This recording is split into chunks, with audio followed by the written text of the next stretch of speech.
Uma igreja não pode viver de modo muito prolongado dentro de um ambiente de tristeza.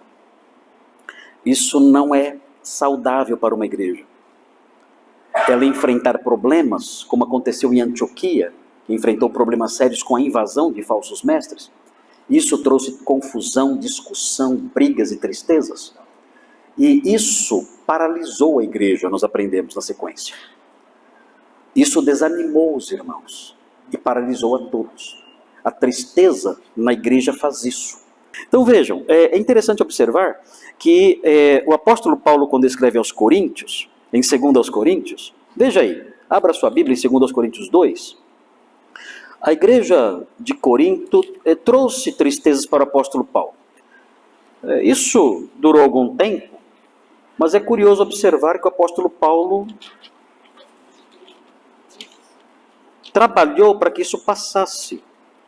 E de fato passou. Quando nós lemos 2 aos Coríntios, vemos que o problema da igreja de Corinto foi resolvido. Mas veja 2 aos Coríntios 2, versículo 5. Vejam o que diz aqui.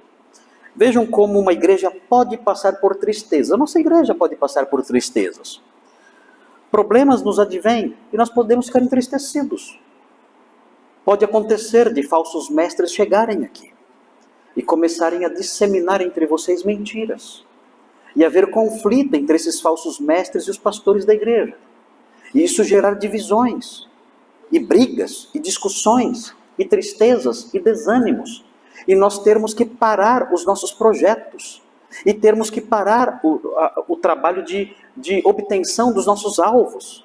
De perseguição dos nossos alvos, para resolver isso. E sairmos desse momento, desse período, extremamente feridos e machucados e entristecidos. Isso pode acontecer na nossa igreja. Isso pode acontecer aqui. Nós não estamos imunes a isso. Não somos vacinados contra isso. Isso pode acontecer. Mas o que nós aprendemos aqui, temos que guardar no coração, é que algo assim não pode se perpetuar. A tristeza de uma igreja não pode se perpetuar, senão ela morre.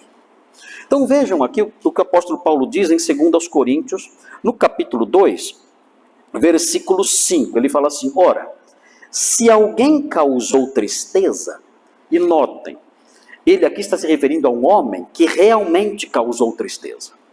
Essa hipótese que aparece aqui não é uma hipótese, será que alguém causou? Não. Ele está dizendo o seguinte: já que, uma vez que alguém causou tristeza, parece que na igreja de Corinto havia um homem que era o líder de todas as rebeliões. Parece que havia naquela igreja uma figura simplesmente insuportável. Uma figura que capitaneava todos os desvios e males daquela igreja. Há quem diga que o espinho na carne do apóstolo Paulo era esse homem.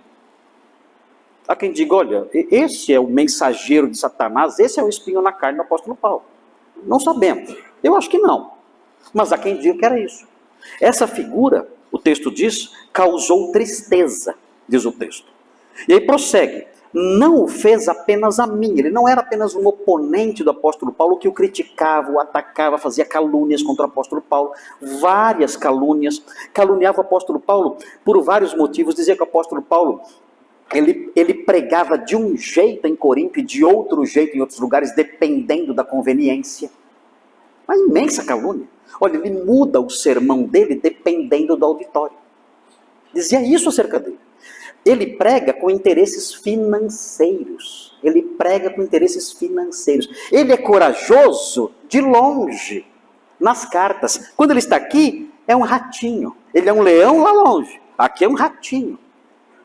Queridos, esse homem era simplesmente perverso, caluniador, mentiroso. E dizia essas coisas. O apóstolo Paulo teve que enfrentar esse tipo de acusação em Corinto.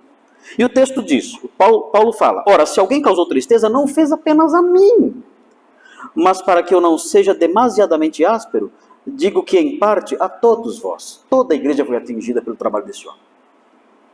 Todos se entristeceram pelo que ele fez. Todos foram impactados. E vejam, versículo 6, basta-lhe a punição pela maioria. A igreja reconheceu que aquele homem estava em pecado, e que agia mal e a igreja o puniu. Nós não sabemos ao certo de que consiste a punição aqui. Mas, de acordo com o que nós aprendemos em 1 Coríntios, parece que a punição consistiu de expulsar a pessoa da igreja. Essa é, nós aprendemos no Novo Testamento, essa é a forma máxima de punição que uma igreja pode aplicar a alguém. É expulsar a pessoa, mas não é simplesmente expulsar a pessoa. É expulsar a pessoa e cortar totalmente a comunhão com ela. É daí que vem a palavrinha excomunhão. Ex é fora. É tirar para fora da comunhão. É não ter mais comunhão com a pessoa. O apóstolo Paulo chega ao ponto de dizer que a pessoa que é atingida por esse grau de disciplina, os crentes não devem nem sequer comer com essa pessoa. Devem se afastar dessa pessoa, romper totalmente o relacionamento com ela. E o objetivo disso é fazer com que a pessoa sinta a dor do abandono, e então reconheça suas falhas e seus pecados e volte para a igreja. Não é uma atitude de falta de amor. Não é um fim em si, fazer com que a pessoa sofra. Mas é um meio através do qual a igreja tenta recuperar a pessoa, para que ela sinta a dor do abandono e volte arrependida. E parece que esse homem passou por isso. A igreja aplicou essa disciplina sobre ele. O texto não fala aqui, mas pelo que aprendemos de 1 Coríntios, parece que foi isso que aconteceu. Ele foi punido, expulso da igreja, e as relações com ele cortadas. Nós praticamos isso aqui em nossa igreja. Nós praticamos esse tipo de disciplina aqui, nos casos em que a pessoa não se arrepende do seu pecado e quer continuar vivendo no mal. O texto diz, 7, de modo que deveis, pelo contrário, perdoar-lhe e confortá-lo. O que nós temos aqui? Uma evidência de que ele se arrependeu. Mas esse homem se arrependeu. E estava triste também. Ele causou tristeza ao apóstolo Paulo, ele causou tristeza à igreja inteira, e agora ele estava triste, reconhecendo o seu pecado.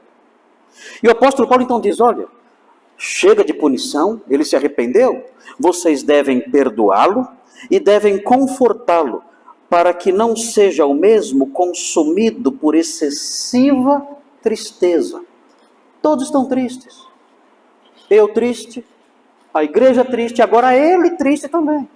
Então isso tem que passar, isso tem que acabar.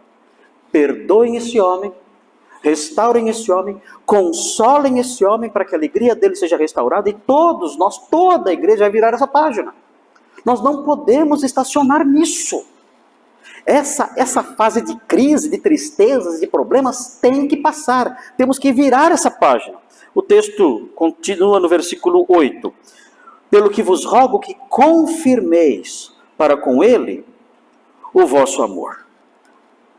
Restaurem plenamente a paz aí na igreja e virem essa página de uma vez por todas. Então o que nós aprendemos aqui? Nós aprendemos aqui que uma igreja pode enfrentar momentos de extrema tristeza. Todos padecendo muito e sofrendo muito, mas ela não pode estacionar nisso. Ela tem que superar essa fase e seguir em frente, e é interessante ver que isso acontece aqui.